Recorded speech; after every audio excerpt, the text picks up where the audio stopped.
Everyone, it's JC here and I'm in Lucerne, Switzerland. I only have a day to explore this beautiful city, so let's dive right in.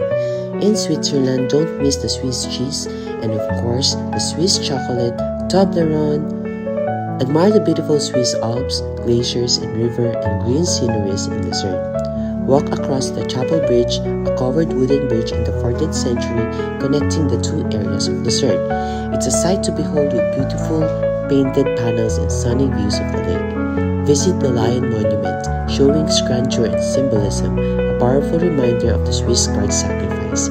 Explore the charming cobblestone streets of the Old Town, where Swiss watches are available.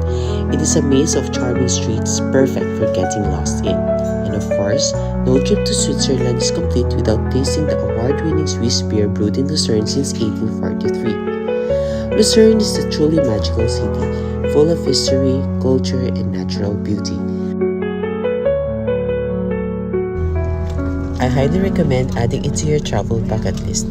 Don't forget to subscribe for more travel adventures. See you next time!